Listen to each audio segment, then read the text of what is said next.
آموز اور اس کا 8واں باب جو 14 آیات پر مشتمل ہے۔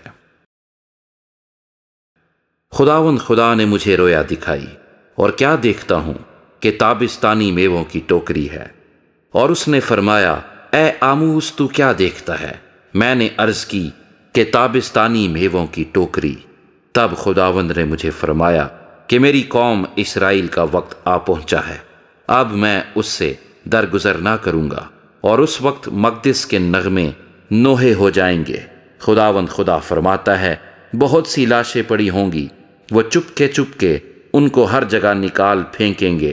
تم جو چاہتے ہو کہ محتاجوں کو نگل جاؤ اور مسکینوں کو ملک سے نیست کرو، اور ایفا کو چھوٹا اور مسکال کو بڑا بناتے، اور فریب کی ترازو سے دغا بازی کرتے، اور کہتے ہو کہ نئے چاند کا دن کب گزرے گا تاکہ ہم غلہ بیچیں، اور سبت کا دن کب ختم ہوگا کہ گیہوں کے کھتے کھولیں، تاکہ مسکین کو روپے سے اور محتاج کو ایک جوڑی جوتیوں سے خریدیں اور گیہوں کے پھٹکن بیچیں۔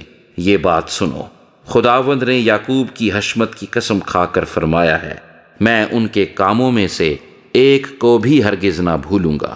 کیا اس سبب سے زمین نہ تھر تھرائے گی اور اس کا ہر ایک باشندہ ماتم نہ کرے گا؟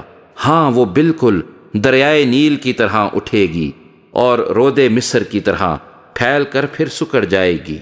اور خداوند خدا فرماتا ہے اس روز آفتاب دوپہر ہی کو غروب ہو جائے گا، اور میں روز روشن ہی میں زمین کو تاریک کر دوں گا۔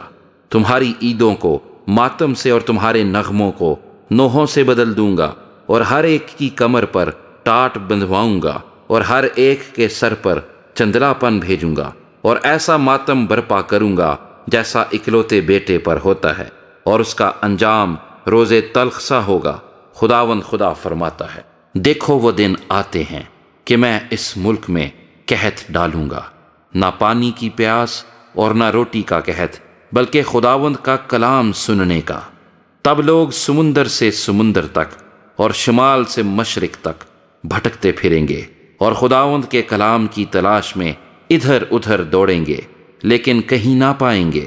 اور اس روز حسین کمواریاں اور جوان مرد پیاس سے بےتاب ہو جائیں گے، جو سامریا کے بت کی قسم کھاتے ہیں اور کہتے ہیں اے دان تیرے معبود کی قسم، اور بیر سبا کے طریق کی قسم۔ وہ گر جائیں گے اور پھر ہرگز نہ اٹھیں گے۔